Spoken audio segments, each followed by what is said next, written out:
26 मई सन 1999 की शब 9:30 बजे इंडिया के आर्मी चीफ जनरल प्रकाश मलिक की सिक्योर इंटरनल एक्सचेंज फ़ोन की घंटी बजी।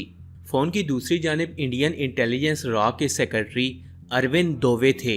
उन्होंने जनरल मलिक को बताया कि उनके अहलकारों ने पाकिस्तान के 2 बड़े जर्नलों के दरमियान बातचीत को रिकॉर्ड किया है और इनमें से एक जनरल चाइना के शहर बीजिंग से गुफ्तगू कर रहे थे।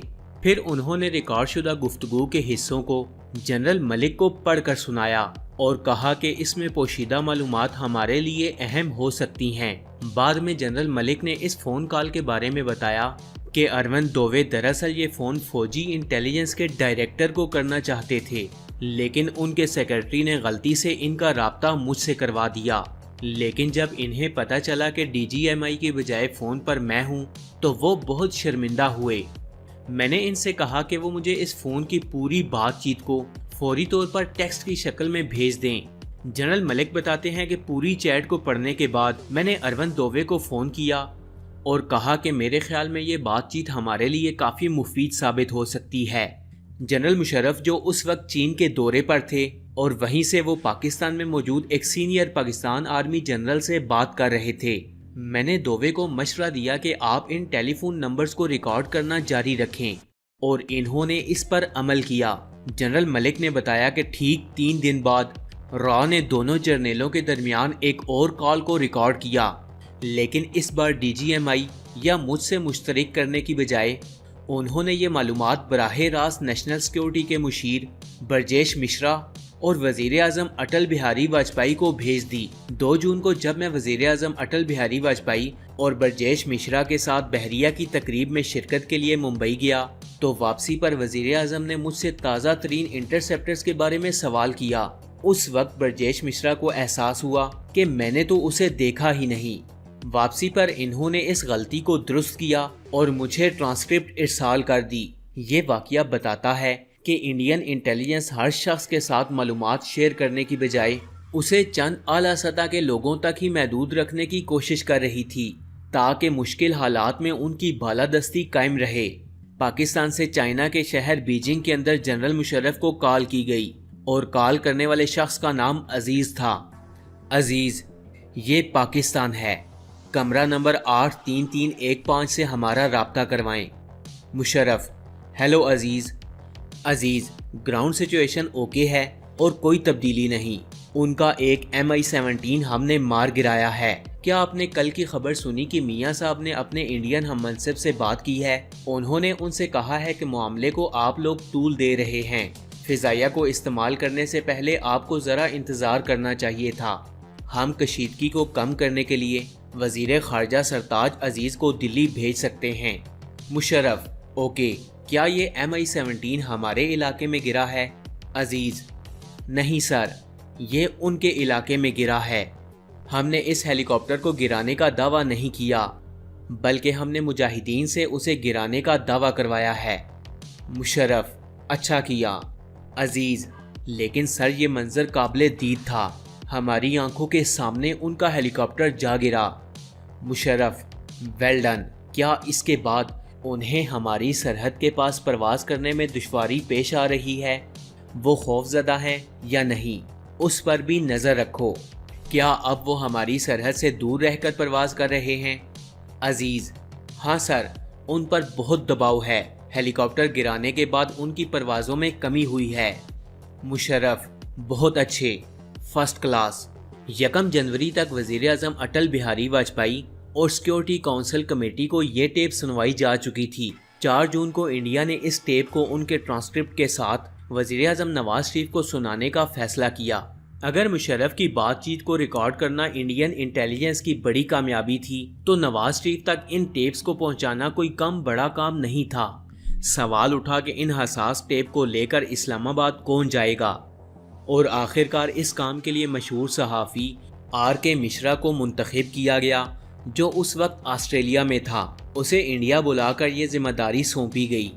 इस खौफ से कि इस्लामाबाद के हवाई अड्डे पर उसकी तलाशी न ले ली जाए, इसलिए इस शख्स को सिफारतकार की हैसियत दी गई ताकि इसे सिफारती इस्तिस्ना हासिल हो जाए। RK मिश्रा के साथ इंडियन वज़ारत ख़ारजा के जॉइंट सेक्रेटरी विवेक चार्जियो भी थे। आर के मिश्रा ने सुबह 8 बजे नाश्ते के वक्त नवाज शरीफ से मुलाकात की और इन्हें वो टेप सुनवाई और ट्रांसक्रिप्ट उनके हवाले किया। इस काम को मुकम्मल करने के बाद मिश्रा और कारजियो उसी शाम दिल्ली वापस आ गए। इस सफ़र को इतना खुफिया रखा गया कि उस वक्त कम अज़ कम इसका जिक्र कहीं नहीं किया गया। रॉ के साबिक एडिशनल सेक्रेटरी बी रामन ने 22 जून 2007 को आउटलुक मैगजीन में एक मजमून release of Kargil tape masterpiece और ब्रेंडर में लिखा कि नवाज शरीफ को ये टेप सुनाने वालों को वाजिया पैगाम दिया गया था कि वो टेप सुनाने के बाद उसे वापस इंडिया ले आएं और इसे पाकिस्तान के हवाले ना करें। मुशर्रफ ने बाद में इस दावे को मुस्तरद कर दिया कि उन्होंने ऐसी कोई भी बात नहीं की थी। विवेक कारजियो ने भी इसे बाज़ाब्ता तस्लीम नहीं किया। इस पसे मंज़र में रॉ के सेक्रेटरी अरविंद दोवे, कौमी सलामती के मुशीर ब्रजेश मिश्रा और जसवंत सिंह की सोच ये थी कि सबूतों और खदशात के बायस इंडिया के पास इस तरह के मज़ीद टेप हो सकते हैं जो पाकिस्तान की क़यादत को कारगिल के मामले पर दबाव में ला सकते हैं। नवाज शरीफ के इन टेपों को सामने लाने के एक हफ्ते बाद 11 जून सन 1999 को पाकिस्तानी वज़ीर ख़ारजा सरताज अजीज़ के दौरे से कबल इंडिया ने एक प्रेस कॉन्फ्रेंस की और इन टेप्स को जाहिर कर दिया। इन टेप्स की सैकड़ों कॉपीज़ बन गईं और दिल्ली में तमाम सिफारत खानों को भेज दी गईं। इंडियन इंटेलिजेंस कम्युनिटी के लोग अब भी बताते हुए हिचकिचाते हैं कि उन्होंने इस काम को किस तरह सरअंजाम दिया। पाकिस्तानियों का ख्याल है कि इस काम में अमरीकी खुफिया एजेंसी CIA या इसराइली खुफिया एजेंसी मोसाद ने इंडिया की मदद की। कारगिल पर शाया होने वाली किताब कारगिल टू द हुक यानी कारगिल से तख्ता उलटने तक लिखने वाली पाकिस्तानी सहाफ़ी नसीम जहरा अपनी किताब में लिखती हैं, अपने चीफ ऑफ जनरल स्टाफ से इतनी हसास बात खुले फ़ोन पर करके जनरल मुशर्रफ ने ये सबूत दिया कि वो किस हद तक लापरवाह हैं। इस गुफ्तगू के आम होने ने ये बात साबित कर दी कि कारगिल ऑपरेशन में पाकिस्तान की आला क़यादत किस हद तक मुलविस थी। दिलचस्प बात यह है कि परवेज़ मुशर्रफ ने अपनी सवाने उम्री in the line of fireman में इस वाक़ये का कोई जिक्र भी नहीं किया। ताहम बाद में पाकिस्तान के सदर के तौर पर इंडियन सहाफ़ी MJ ओबर को दिए गए एक इंटरव्यू में मुशर्रफ ने इन टेप्स की सदाकत को कबूल किया। इस टेप से पूरी दुनिया, ख़ास तौर पर इंडिया को इस्तेहकाम मिला कि पाकिस्तान के वज़ीर आज़म का कारगिल बहरान में बराह रास्त हाथ नहीं है और फ़ौज ने इन्हें कारगिल मुहिम की मालूमात से दूर रखा है। इंडिया के बाज़ इंटेलिजेंस हलकों में इन टेप्स के जारी किए जाने के बाद काफ़ी तनकीद भी हुई। रॉ के additional secretary major VK Singh ने इस मामले पर मशहूर किताब India's external intelligence secret tale of research and analysis लिखी। इन्होंने इस किताब में लिखा कि ये पता नहीं है कि इन टेप्स को सामने लाकर इंडिया को अमेरिका और अक़वाम मुत्तहिदा से कितने ड्रामाई पॉइंट्स मिले, लेकिन ये ज़रूर है कि इसके बाद पाकिस्तान को इस्लामाबाद और बीजिंग के ख़ास सैटेलाइट लिंक का पता लग गया जिसे रॉ ने इंटरसेप्ट किया था और इसे पाकिस्तान ने फौरी तौर पर बंद कर दिया। अगर ये लिंक जारी रहता तो हमें इससे कितनी ख़ास और अहम मालूमात मिल सकती थी। लिहाजा ये इंडिया की बहुत बड़ी बेवकूफ़ी थी।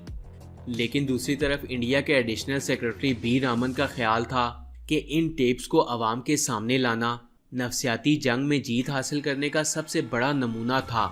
एडिशनल सेक्रेटरी बी रामन के मुताबिक उसने हमारी फ़ौज के इस दावे को मुस्तहकम किया कि कारगिल में लड़ाई करने वाले पाकिस्तानी फ़ौजी बाकायदा सिपाही हैं, न कि इलायदगी पसंद जिहादी, जैसा कि मुशर्रफ बार बार कह रहे थे। इन मालूमात ने अमेरिका को इस नतीजे पर पहुंचने में मदद की कि कश्मीर में पाकिस्तान ने कंट्रोल लाइन की खिलाफ वर्जी की है और इन्हें हर सूरत में इंडिया की सरजमीन से पीछे हटना चाहिए। इन टेप्स की वजह से पाकिस्तानियों के दरमियान पाकिस्तानी फ़ौज और मुशर्रफ के काबिल यकीन होने पर शकूक व शुबात पैदा होने लगे। आज भी पाकिस्तान में बहुत से लोग हैं जो कारगिल के मुतालिक मुशर्रफ की मुबैना कहानी को मुस्तरद करते हैं। इस बात से भी इनकार नहीं किया जा सकता कि इन टेप्स की वजह से पाकिस्तान पर दुनिया का दबाव बढ़ा और कारगिल से अपनी फ़ौज को पीछे हटना पड़ा।